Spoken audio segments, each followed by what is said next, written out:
Hi guys, this is Shaptorshi. Welcome to the Fake News Detector web app created by me. This is an intelligent tool designed to help you verify whether a news headline or online claim is true or partially fake or potentially fake. Okay. With this app, you don't need to know any coding skill or technical background. Just type the headline or the statement into the search box and the app does the rest. Behind the scenes, it actually uses the Google custom search API to look up your query across the trusted news and fact-checking websites like BBC, Reuters, The Guardian, NDTV, Snopes, Fact Check, etc.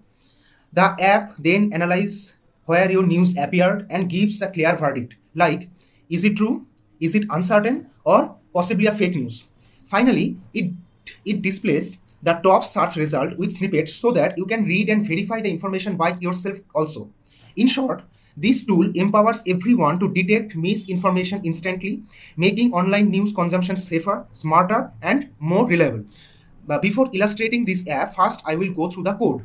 This is my code, which is in my GitHub repository. Here I have used three libraries: Streamlit, Request, and Regular Expression. Here, Streamlit is to the Streamlit library has been used to make a simple and user-friendly UI. Next, we used Request. This is a popular HTTP client library for Python. We use it to send a GET request to the Google Custom Search API. It also handles the URL encoding for parameters, returning states code and response the content. Okay. And third, we use the regular expression module. This makes snippets easier to read. Second, after that, we use some API and CX ID, API key and CX ID. These are required by the Google's custom search API to authenticate and tell Google which custom engine to use. After that, we delve into the app directly. We design the main title using st.title, and after that, we write the short description using st.write. Then we create the query using the st.text input function. This actually stores whatever the user types into the query section. Okay.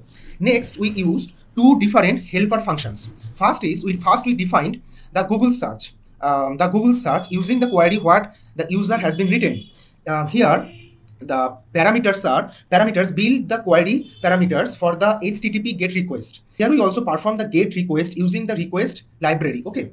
And second, the return r.json. This part checks the HTTP status. If the response code is OK or 200, it attempts to convert the response to the JSON and return the items field that holds the result. If the item doesn't exist, it returns an empty list. If the status is not OK, then it returns also an empty list.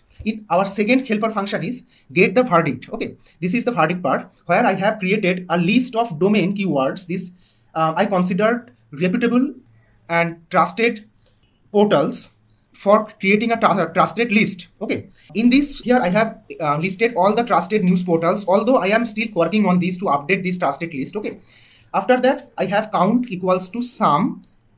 This part actually does that for each result. In result part, it checks whether any of the trusted keywords appeared inside the result. I mean the result URL. That is our this part. Okay, and sums the counts how many results matched at least one trusted domain. Here my conditions are if it is greater than equals to 2, the count is greater than equals to 2, then we can say yes, this is a likely true incident or multiple trusted are matching our query. If it equals to 1, there is some uncertainty. We cannot directly say it is true or false. And lastly, if this doesn't hold, the last part is possibly fake. Now we are going into the main part of our app. Okay, the main logic. First, we created the check button. When user click this button, Streamlit returns the whole script on every interaction. If not query, another part where is the if not query strips this part checks if the user input is empty or not. Now again, the snipper is here. This is a snipper with some text. It will show the text. Okay, and we store the result here, the Google search query result. This calls the Google and get the list of results, or if they doesn't return, it will provide an empty list.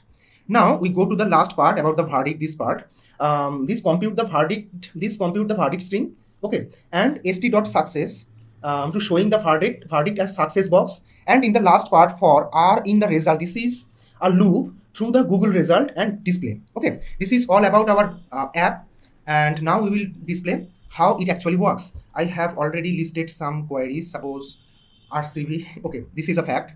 This is a statement. I'm checking. Yes, this is possibly fake because last year RCB won the IPL. And yesterday, this is very current update. Brazil lose to Japan in football match. Football match yesterday. Let's see. Yes, this is true because yesterday Japan had defeated Brazil by 3-2. So this is it.